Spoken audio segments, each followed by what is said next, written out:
Olá, seja muito bem-vindo ao seu programa, o programa Família Mais, para você e toda a sua família. Eu sou a Érica Andrade e nós estamos toda sexta-feira, às 21h30, pela Atitude TV.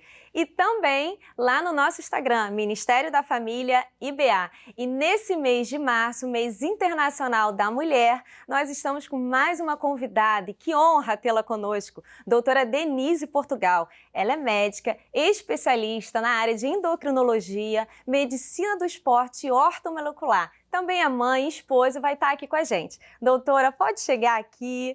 Muito obrigada, é uma honra te receber. Muito bem-vinda ao Família Mais, doutora. Obrigada, Que é um honra. prazer estar aqui com vocês, prazer estar aqui com vocês. E vamos conversar um pouquinho sobre a gente, Vamos né? falar sobre saúde, né? Sobre saúde, sobre bem-estar, sobre tudo que é importante para a nossa vida, né? Verdade, verdade. Então vamos lá, doutora, aqui no nosso aconchego do Família Mais, para a gente conhecer um pouquinho, né? Antes da gente entrar aí nessa área que eu sei que você é especialista, né, doutora? Mas a gente quer conhecer um pouco da sua história de vida, né? Como começou, como é que foi, né, essa descoberta pela medicina, sua história de vida como esposa, como mãe. É uma história gostosa. Para mim é uma delícia. Gente, eu gosto muito de contar um pouquinho da minha história, né? Porque às vezes as pessoas olham assim e falam assim, a vida dela foi tão fácil, né? Todo mundo olha de fora assim e fala, mas para você é muito fácil, né? E a gente não sabe o que está do outro lado, né? Verdade. Então, eu conto um pouquinho da minha história da infância, porque a gente vê que na vida tudo é persistência, né? Tudo é você insistir e constância, né? E você ter coragem, ousadia, né? Não é falta de coragem, né? Porque medo todo mundo tem, né? Verdade. Agora, a coragem é você enfrentar o medo, né? E eu admiro muito a vida dos meus pais por conta disso. Eu fui uma criança, até os 2, 3 anos de idade, uma criança que foi desenganada pelos médicos, né? Porque eu tinha uma alergia fora do comum para a época. Eu nasci... eu não preciso falar que mês eu nasci, Não, nem não que ano, precisa. né? Não, eu nasci em setembro. E aí os médicos falavam que era impossível eu viver de forma normal como as outras crianças, porque eu tinha alergia ao ar que eu respirava. Qualquer tipo de comida, qualquer tipo de bebida, qualquer tipo de tudo. E que eu precisava viver numa bolha de oxigênio, porque era impossível conviver com outras pessoas. E na época que eu nasci, tinha até uma novela onde tinha uma pessoa que vivia numa bolha mesmo. E por isso que eu falo de ousadia. E meus pais chegaram para os médicos e falaram, não, minha filha não vai ser diferente de ninguém. E se ela tiver que viver, se Deus trouxe ela, e se ela tiver que viver, a gente vai enfrentar isso e ela vai ser diferente, não vai acontecer nada disso, enfim. E os médicos falavam que eu não podia ter cachorro, meus pais compraram cachorro. Os médicos falavam que não podia ter carpete em casa, meus pais botaram carpete. Não podia ter cortina, eles trouxeram a cortina de volta, porque a princípio eles tinham tirado tudo, na verdade. E aí eles falaram, não, tá tudo errado, vamos trazer tudo e ela vai resistir, se for da vontade de Deus, né? Vamos ver. Enfim, e aí, claro, minha vida até os 3, 4 anos de idade foi de hospital. E eu achava lindo aqueles médicos, aquele cheiro de éter do hospital. E eu, desde pequena, Sério? eu falava para os meus pais, eu quero fazer isso para minha vida. Eu quero ser médica. Então, existia um sonho, né? Existia um propósito e existia uma vontade de viver e existia uma perseverança. Então, isso foi bem bacana. E com isso, eu fui realmente crescendo. Minha primeira boneca, a única boneca que eu tive, porque eu gostava mesmo era de brincar de queimado, brincar com os meus amigos, porque tudo que os médicos falavam que eu não ia poder fazer era o que eu mais gostava, porque eu corria um pouquinho, já sentia falta de ar por causa da asma e tudo mais. Eu falei, não, eu quero correr, eu quero brincar. E eu ia brincar, eu jogava queimado, eu ficava cansado, usava uma bombinha, mas acabou que a única boneca que eu tinha chamava Bate-Coração. Eu Que ela conheço. conhece? Não, não é do seu tempo, Érica, para. E ela vinha com termômetro, estetoscópio, receituário. E era a única boneca que eu brincava, que eu amava brincar de médico. Então, tudo que os médicos faziam em mim, eu passava para a boneca, né? Entendi. E com isso, claro, fui crescendo. E meu pai, na época, gostava muito de barco. A gente vinha muito para Barra da Tijuca, nasci em Niterói. E meu pai gostava muito de barco e ele vinha muito e eu falava, eu vou morar na Barra da Tijuca, eu vou ser médica. Isso com 5, 6 anos de idade. Eu vou ser médica, eu vou morar na Barra da Tijuca, eu vou ter uma clínica na Barra da Tijuca. E meu pai falou, Denise, que isso? Você tá doida?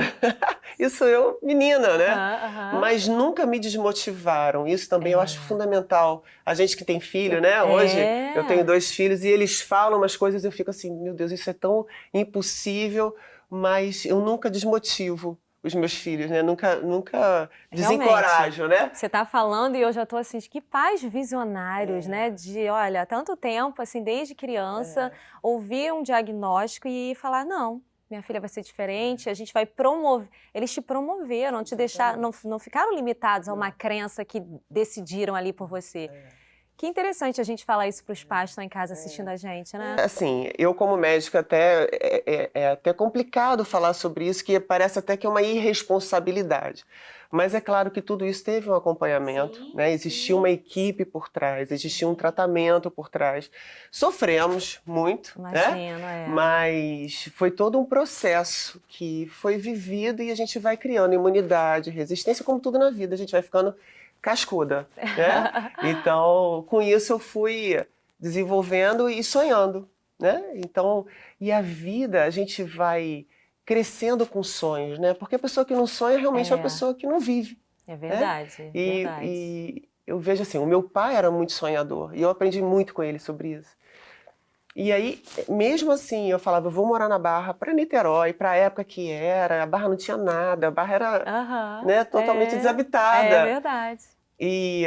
Mas ele vinha para um mercado aqui que tinha tudo na época, e ele falava, meu filho, então tá, se isso é tua vontade, você vai vencer. Falei, pai, vende tudo em Niterói, e vamos vir morar aqui. Ele falou, mas não tem nada aqui, vou fazer o quê aqui? E quando eu conheci o meu marido, isso aí eu cresci, fiz medicina, já estava no 4º ano de medicina, conheci o meu marido também de Niterói, e ele chegou para mim e falou assim, você é a mulher da minha vida. Aí eu falei, meu Deus, com 3 meses de namoro, ele chegou, você é a mulher da minha vida, nós vamos casar, e ele morava em Niterói. Eu olhei para ele e falei assim, não vai dar não, amor. Vai dar não, porque E aí? O João foi persistente. João foi. Aí eu falei, eu vou casar com a pessoa que for morar comigo na Barra, porque minha vida não vai ser aqui. Você estava decidida. Minha vida vai ser na Barra da Tijuca. E aí ele olhou pra mim e falou assim, é na Barra que você quer morar? Eu falei, é. Ele falou, a gente vende tudo aqui e a gente casa. E a gente vai pra Barra da Tijuca. Eu falei, pronto. Olha. Realizado o sonho. E claro, né, toda uma dificuldade, todo um processo, né? As pessoas falam, mas foi assim, né? Estalou o dedo e foi... Não, teve toda uma história por trás disso. Mas... Você ainda era estudante de medicina? Estava no 4º ano. Eu casei no 6º ano de medicina. Eu casei bem menina. Eu estava com 21 anos. 21 para 22, né? Na verdade, eu casei em fevereiro e me formei em dezembro. E aí, realmente, eu comecei com o consultório aqui, trabalhando em Santa Cruz, Campo Grande. Comecei com toda uma vida, mas sempre voltada para a minha área, que eu sempre amei, né? Que foi a parte de endocrinologia. Sim. E é isso um pouquinho da minha história aí, do que aconteceu daí. Vamos falar um pouquinho para quem está em casa, né? Assistindo a gente, se perguntando o que é essa área que hoje está tão falada e assim tão procurada. Eu vejo quantas pessoas procuram ali um médico, né? Mas vamos falar para quem está em casa assistindo a gente, se perguntando o que é essa área de endocrinologia, doutora? Endocrinologia, então. Eu faço endocrinologia há 26 anos. Não parece, né? Me formei muito jovem. Não parece. Não, pois é. E desde a época que eu me formei, eu via que existia um movimento, e eu faço endocrinologia dentro de uma área específica, que é a área de obesidade. Sim. Porque desde menina, eu via que a obesidade, as pessoas cuidavam muito da doença, e não da prevenção da doença. E a obesidade, ela traz outras séries de doenças, né?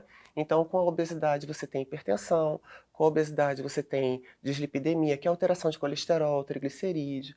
Com a obesidade você tem diabetes. Então, se a gente conseguisse trabalhar com a prevenção, eu conseguiria tratar um monte de doenças junto, quer dizer, eu conseguiria evitar com que aconteça.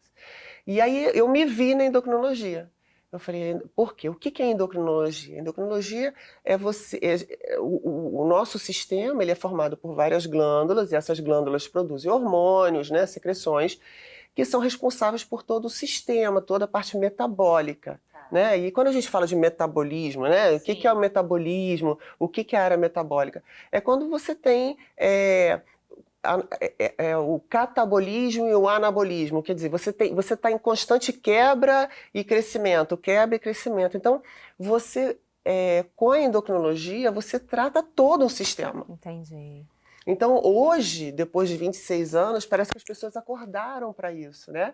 Mas a medicina preventiva e a endocrinologia, ela é muito responsável por isso, trabalha muito com essas questões. Então, por exemplo, a glândula da tireoide.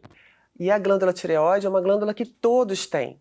É uma questão que as pessoas perguntam, mas eu tenho tireoide. Não, todo mundo tem que ter a tireoide. É endocrinologia. Tá. Boa E pergunta. a tireoide produz hormônios, T3 e T4, responsáveis pelo metabolismo. Isso é uma das áreas da endocrinologia. O pâncreas produz a insulina. Então a gente ouve muito hoje falar em resistência à insulina, ovário micropolicístico. Isso. Quem trata disso? A endocrinologia.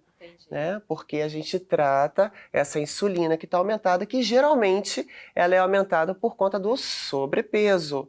Né? Também ajuda bastante. Então é um ciclo que o sobrepeso aumenta a produção da insulina, a insulina aumenta a produção de gordura e aumenta a testosterona. Enfim, existe um ciclo aí do ovário policístico que também tem que ser tratado. E aí a gente junta com a ginecologia e trata toda essa questão. Então a endocrinologia ela é muito ampla dentro do sistema, né? Dentro do corpo humano.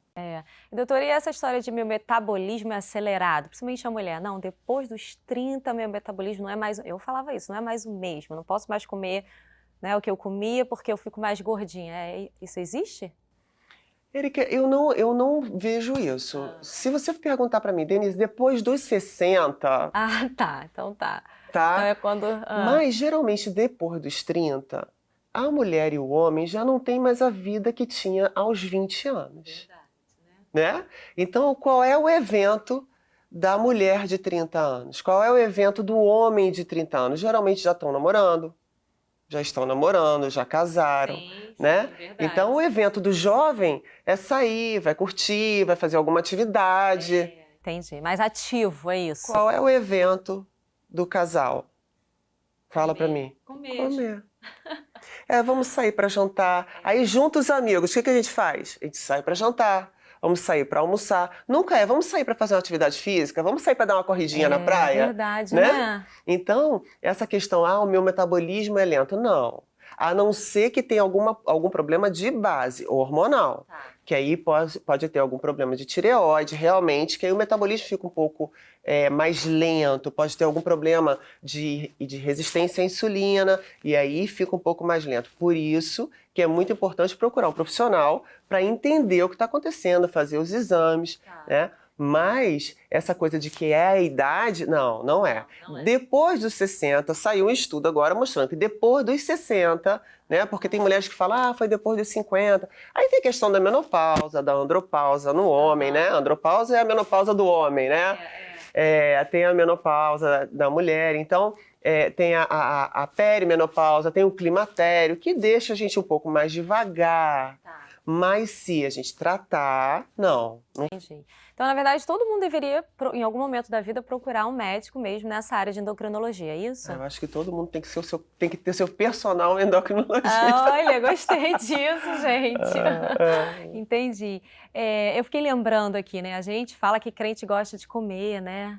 Não sei, isso não é legal, né? Não é isso. Não, uma coisa que é muito falada falava-se, né? Antigamente falava-se de púlpito, né? Hoje eu já não vejo mais. Hoje eu vejo os pastores muito mais conscientes. Até as pessoas que pregam, que cantam, né? Hoje eu vejo as igrejas perguntando o que você gostaria de comer. Isso não é fato de vaidade, isso é fato de saúde. Entendi. Né? Porque antigamente falava-se de púlpito. Crente não bebe, crente não fuma, mas crente come.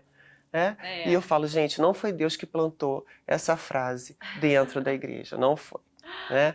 Porque o crente, na verdade, ele não bebe, ele não fuma e ele sabe comer, né? Então, o que a gente tem que aprender? Aprender a comer. Não é parar de comer. Essa é a grande A diferença. gente pode comer tudo? Claro. Pode. Comer bom, Doce, né? sobremesa, tô falando de mim. Todo dia? Não. Vamos manter o equilíbrio, né, doutora? Na verdade, eu digo que mesa é lugar de comunhão. Verdade. Mesa é lugar de família junta.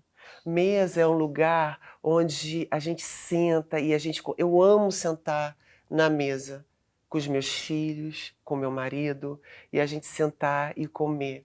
Isso é bom demais. A mesa é lugar de amor, lugar de resolver problemas. Não é verdade? Verdade. A gente fala, parece que é só amor, né? Não, a né? mesa é um lugar da gente resolver problemas também. Tantas questões são colocadas na mesa. Então, eu gosto muito de sentar com a minha família em volta da mesa. Então, as pessoas têm medo da mesa, né? Muitas pessoas que têm problema de emagrecer, de engordar e tudo, não, eu tenho medo da comida.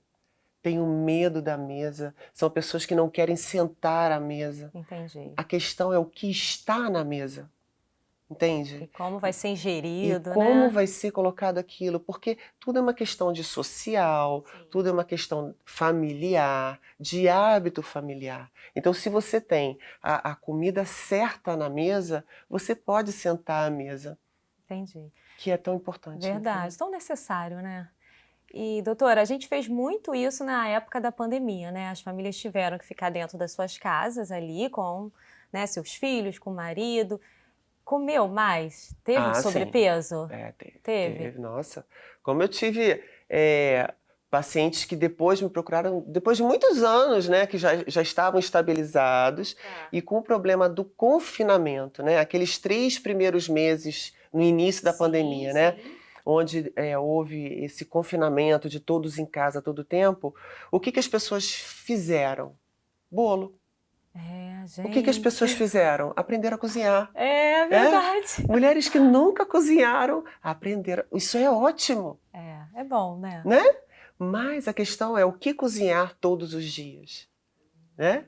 Eu sou muito contra essa questão de radicalismo, né? Ai, não pode. E quando fala que não pode, é aí que dá vontade de comer, né? É verdade. Então fazer um bolo de vez em quando para a família é uma delícia. Sair aquele bolo quentinho da vovó. Né? Ai, do forno. Eu tento amenizar com um de laranja, para não ficar só no chocolate, né? É fruta, né? Fazer um bolo de cenoura que é de legume, né? Isso, cenoura.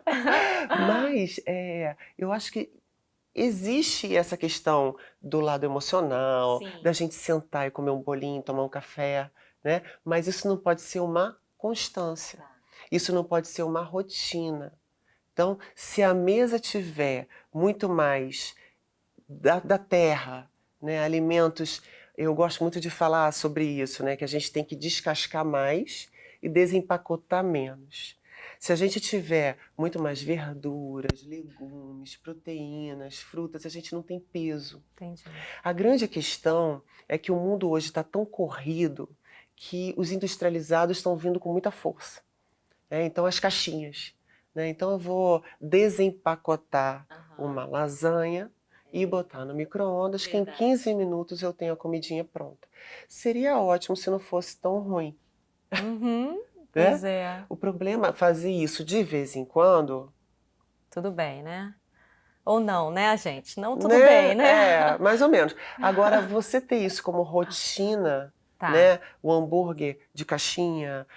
Por que você não faz um hambúrguer? E as pessoas, né, recriminam tanto o hambúrguer. Não, o hambúrguer não é um problema. O hambúrguer nada mais é do que proteína com carboidrato. É verdade. Mas por que você não pega a carne moída e faz um hambúrguerzinho? Junta ali e faz, e bota no pãozinho, que é uma delícia, em vez de comprar o industrializado. Né? Então, é a facilidade que está criando. E a indústria, ali tem substâncias, eu gosto muito de comparar isso, porque... Antigamente, a gente comprava um pão de forma e deixava na cozinha, vai viajar no final de semana e volta na segunda-feira. Aquele pão de forma já estava cheio de quê? De bolor. É verdade. Cheio de mofo. Ficava todo pretinho, né?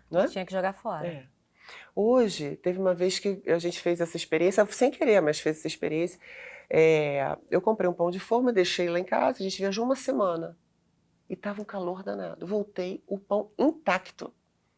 Então, existem substâncias ali para conservação, né? A quantidade de sal. Como é que você, antigamente, mantinha um alimento bom?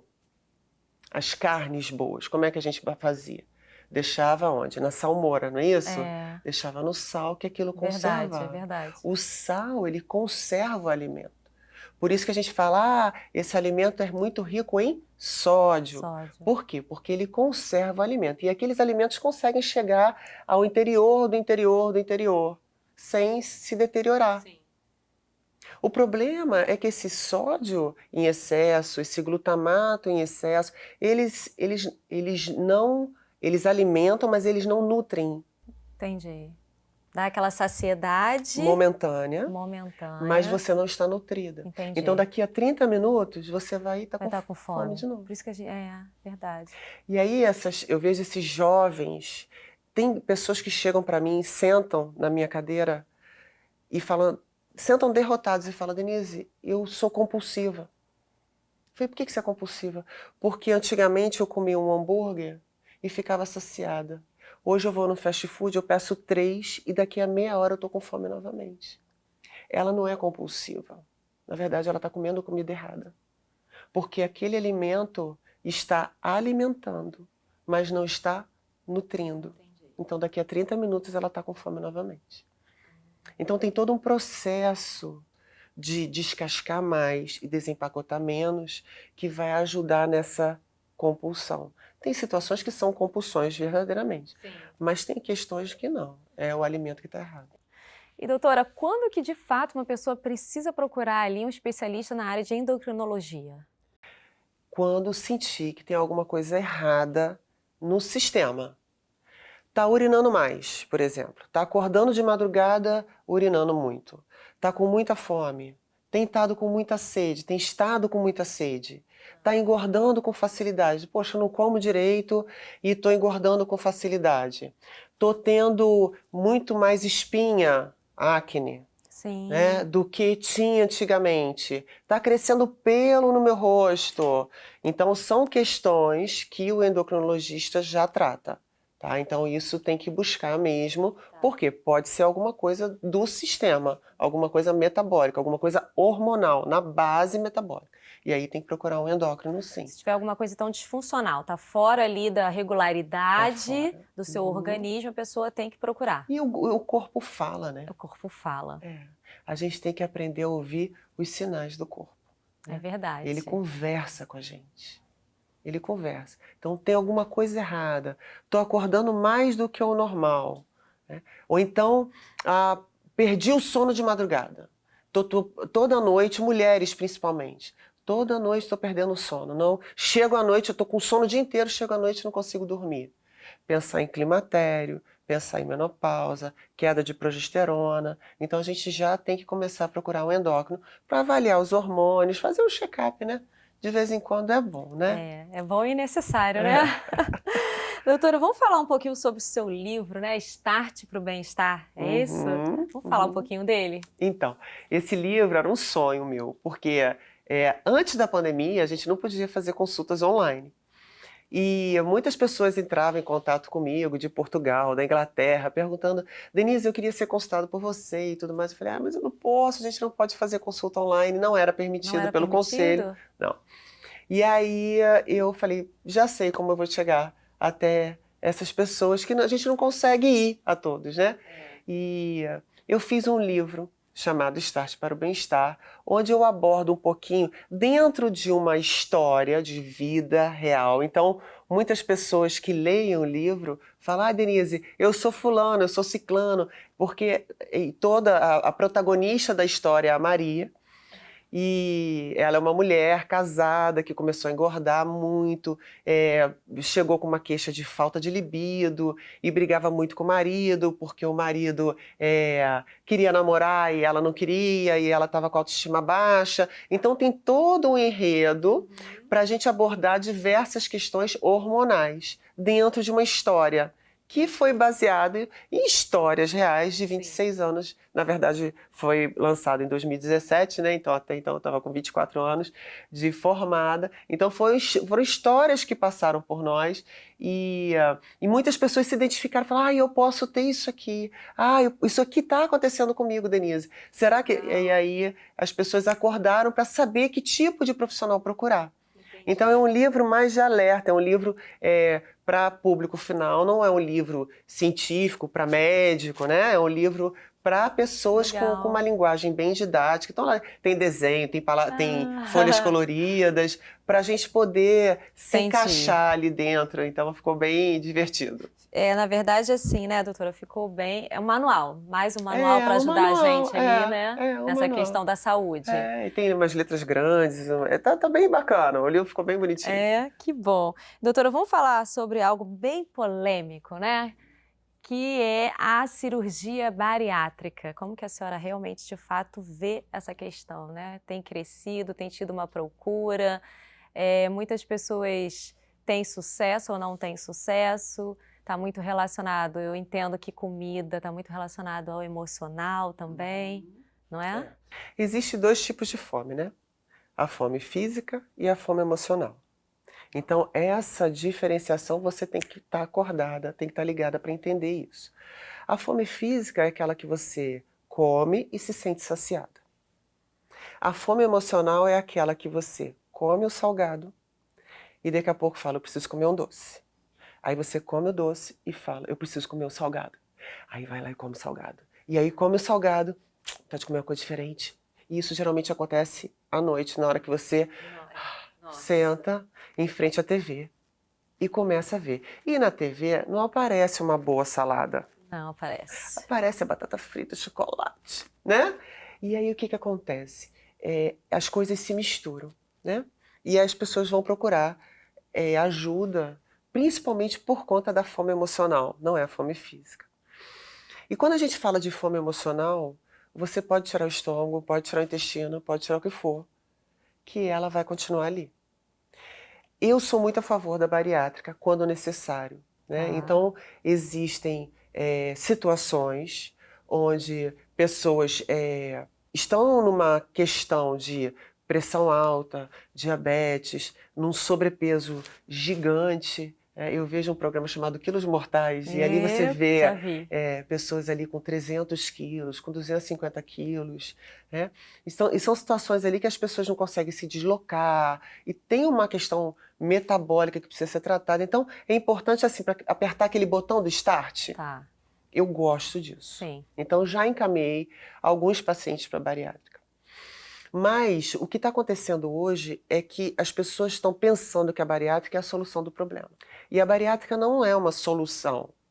Pode ser solução para algumas pessoas que entendem que vão precisar mudar o estilo de vida. Mas quando a pessoa quer fazer bariátrica e acha que vai poder comer como comia antes, primeiro que não consegue.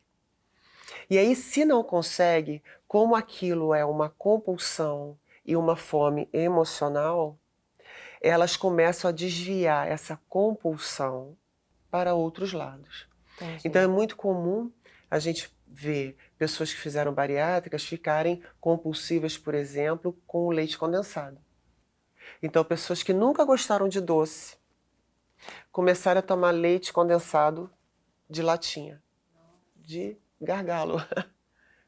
É muito comum vermos pessoas que fizeram bariátrica com a compulsão por álcool. Ou seja, ela substitui, né? Ela substitui. Então, eu tenho situações de pessoas com 3 cirurgias bariátricas. Denise, é possível? Nem eu sabia que era. Nem eu, pode? Não, né? Não poderia, né? Resolveu? Não resolveu. Não resolveu. Por quê? Porque a gente precisa tratar outras questões. Quando a gente fala de obesidade, a obesidade é uma doença crônica, né? Que ela é uma doença inflamatória. Então ela precisa ser tratada na base. E quando a gente fala de base, lá na clínica a gente tem uma estrutura, por exemplo, que eu tenho uma psicóloga, eu tenho uma nutricionista. A gente precisa trabalhar um conjunto, porque muitas das questões da obesidade estão lá atrás, na infância. Entendi. De proteção, de autoproteção.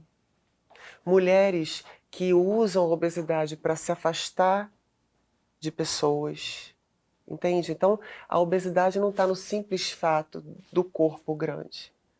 Tem outras questões por trás. Então, a pessoa, para fazer uma bariátrica, ela tem que estar consciente, primeiro, do que levou àquela situação, para depois tomar uma decisão de tirar um pedaço, né? Cortar um pedacinho do estômago, fazer um bypass, que seja. Mas é importante entender primeiro a motivação. O que levou aquela pessoa a ganhar tanto peso? Não é à toa que tem lá o sacerdote Eli, né? Que estava com um pesado e morreu, caiu da cadeira. Meu amigo André Leono me ensinou isso. Então hoje a gente precisa de fato cuidar do corpo, entendendo que é o templo do Espírito Santo, é isso? São situações que a pessoa que tem obesidade, né? Eu vejo hoje tem muita preocupação de trazer fatos, né? E um dos fatos é que nada é preparado para o grande obeso, né? Então, você vai para um hospital, a maca só até 120 quilos. Você quer fazer uma tomografia computadorizada, existem tomografias especializadas, então não é todo lugar que tem, porque só vai até 120 quilos. Cadeira de plástico não aguenta. Não aguenta, é verdade. Né? Então são questões que as pessoas têm que parar para analisar. Né?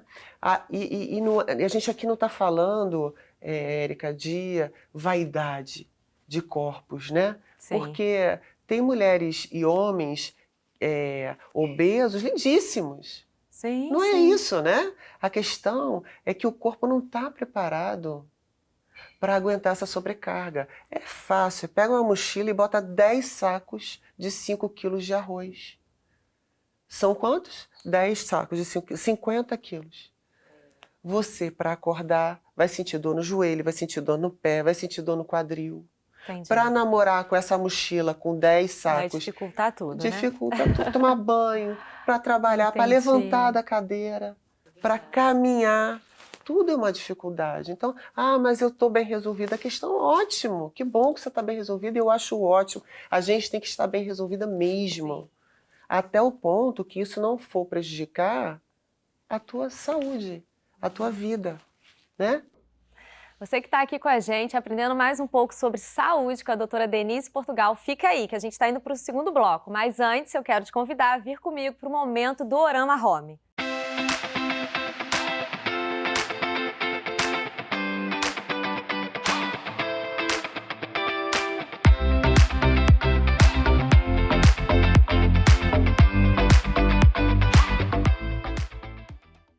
No nosso momento do Orama Home de hoje, a gente trouxe aqui uma linha super tendência 2022 de fibra natural, tá boa, com porcelana. A gente tem aqui boleira, olha que coisa linda, tem vidro aqui.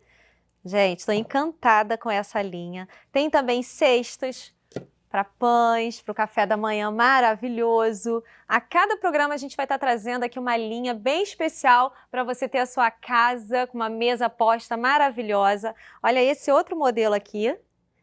Para fazer as compras, você pode acessar o site que está aparecendo aqui para vocês ou o Instagram da Dorama Home.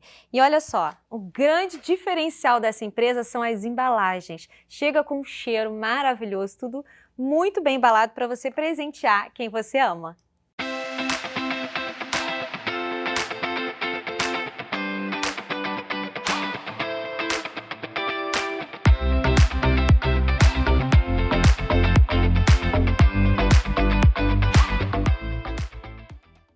Estamos de volta com a doutora dos famosos, também mãe do Matheus e do Tiago, esposa do João, doutora Denise Portugal.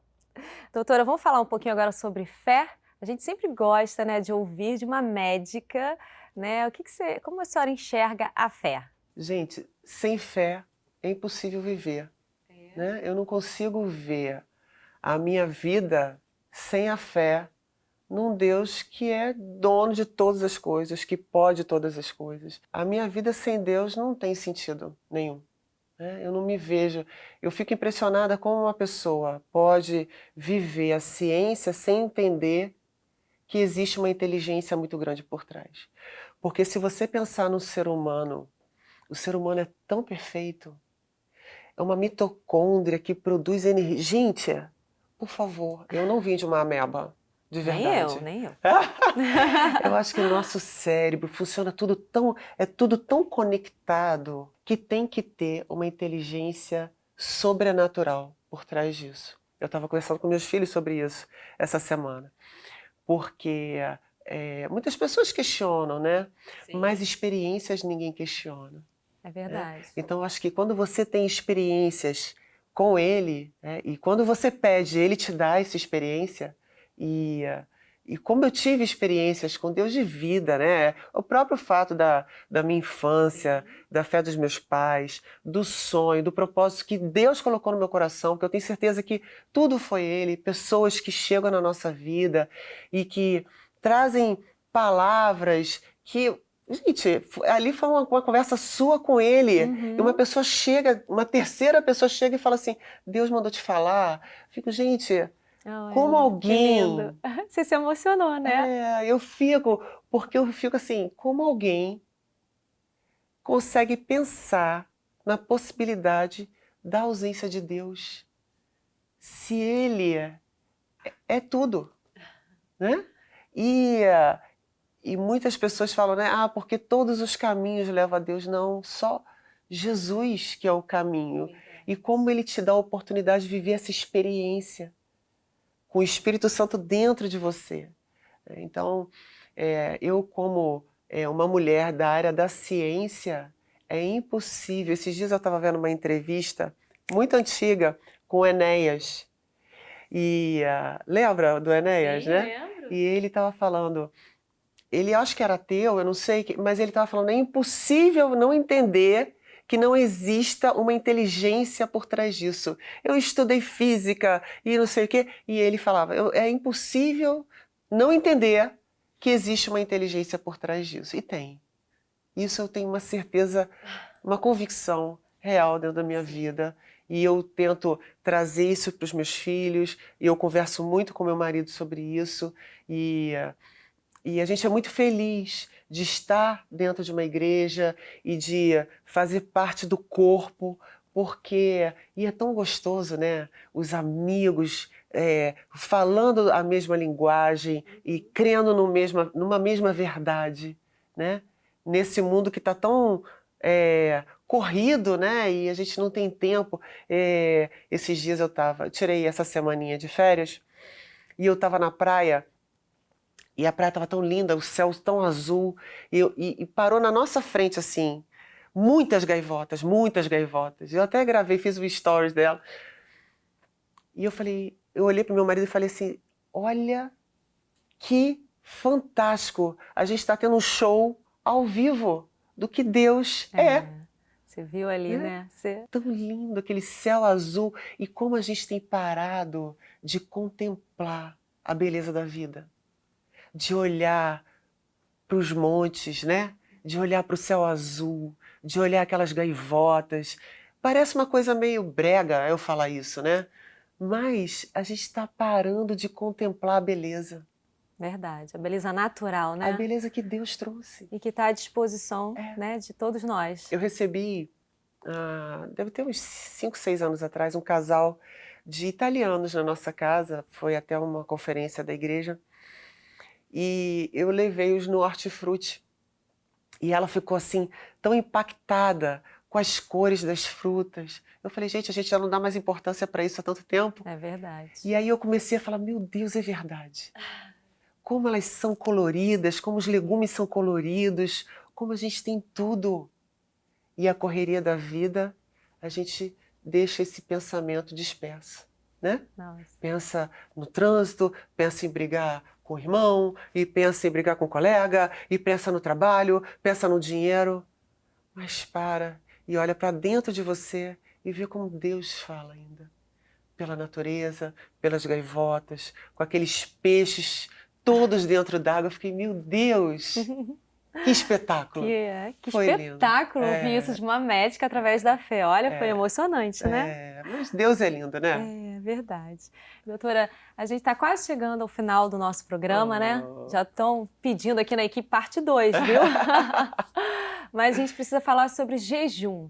Vamos falar sobre jejum. Vamos falar. Jejum é muito praticado e usado, né, no meio cristão. A gente vai falar um pouco sobre ainda voltado para a fé, mas também queria ouvir, né, aproveitar a sua participação aqui para ouvir sobre o jejum intermitente, que é tão falado, propagado, se é benéfico, se não é. Então, qual é a sua visão sobre o jejum? Eu gosto do jejum. Quando a gente fala de... É muito diferente o jejum espiritual do jejum intermitente, né? Quando a gente fala de jejum espiritual, a gente está falando de enfraquecer a carne e fortalecer o espírito, né? Então, você não bebe água, muitos jejuns, né? Não bebe água, não pode tomar café, não pode tomar chá, é uma outra questão que a gente não vai tocar nesse assunto agora. Mas o jejum intermitente, no meu modo de ver, é uma ferramenta interessante, gosto bastante, mas como o próprio nome diz, ele tem que ser intermitente. Ele não é um jejum diário. Ele é intermitente. O jejum intermitente, ele permite que você traga o café sem adoçante, traga o chá sem adoçante, porque tem gente que faz jejum e usa adoçante. Não pode, né? Você pode beber a água, não tem problema. Mas o que o jejum ele faz? Então, existem jejuns, né, que você pode fazer dia sim, dia não, 3 vezes na semana, 12, 14, 16 horas. Tem pessoas que chegam a 24 horas de jejum. Mas é uma coisa para ser constante. Eu, Denise, não gosto. Porque eu acho que se o jejum fosse um estilo de vida, né, viver sem comer, como eu sou uma mulher de fé, a gente acabou de falar sobre isso, Deus não teria trazido para nós tantas cores, tantas coisas bonitas, né? Tanta verdura, tanto legume, tanta fruta. Né? Então, eu acho que a vida a gente tem que usufruir. Mas eu acho que muito do que está acontecendo hoje é o medo da comida. Está existindo um extremismo, né? Medo de comer. E o medo de comer está trazendo esse conceito de que pode fazer jejum de 40, 50 dias. É uma coisa que está acontecendo que realmente eu, Denise, não sou a favor. Mas o jejum como uma ferramenta, eu acho ele bem interessante. Por quê? Quando você está em jejum, você não consome o carboidrato, então o sistema entende que ele precisa gerar energia por alguma via. E ele vai buscar a gordura para gerar essa energia. Então você queima sim a gordura e você faz uma renovação celular e você produz energia pelo hidroxibutirato, que chega no cérebro para você acordar, ter uma atitude, ter uma vida boa, apesar de estar com raiva de não poder comer, né? Eu não sei você, mas eu amo tomar meu café da manhã, eu amo jantar na mesa, como eu falei, eu amo estar sentada, então o jejum é uma coisa que me incomoda. Mas a gente faz de vez em quando, mas como uma ferramenta, e não, para mim, como um estilo de vida. Então eu não concordo do jejum. Eu faço jejum todo, né? Eu ouço isso, né? Eu faço jejum todos os dias. Tantas horas, né? Tantas horas, 40 dias, 30 dias. A gente tem ouvido coisas assim que eu fico, meu Deus! E o prazer de sentar na mesa, e o prazer de estar em família, e o prazer de estar com os amigos. Porque você de jejum, você senta numa mesa e você fica olhando. Gente, dá um mau humor, né? A vida é finita. A gente está aqui de passagem. A gente tem que usufruir as coisas boas que Deus trouxe pra gente. Concordo. E a comida está entre elas, né? Você está em comunhão na mesa, está entre elas. Então, como você vai deixar isso para trás? Não. Você só precisa entender que a sua relação com a comida tem que ser mais harmoniosa. Se você tiver esse equilíbrio, o jejum até vem como uma ferramenta. Mas não como uma rotina, não como um estilo de vida. Isso é o meu modo de ver, né? Que bom, penso igualmente. Que bom. Doutora, muito obrigada. Foi um prazer te ter aqui. Muito obrigada. Foi. Volte mais vezes, gente. tá? Muito obrigada por esse tempo aqui com a gente, tão precioso, com tantas informações necessárias. Deus abençoe a sua vida, a sua família. Ai, amém. Para você também, Érica. Muito obrigada pelo convite, muito obrigada por estar aqui, muito obrigada a todos os participantes, né, que estão ouvindo a gente. Sim. Eu estou muito feliz. Obrigada pela oportunidade de compartilhar conhecimento, né? Isso é tão gostoso, é tão Verdade, bom. tão E a vida necessário. precisa ser tão mais leve, né? É. A vida já está tão difícil, é tanta coisa ruim que a gente ouve no dia a dia. E quando a gente fala de vida, de saúde, a gente tem que levar isso com mais leveza, né? Verdade. Tomara Você que a trouxe gente leveza. tenha trazido essa leveza para sim, cá. Foi um trouxe prazer, sim. obrigada. Né?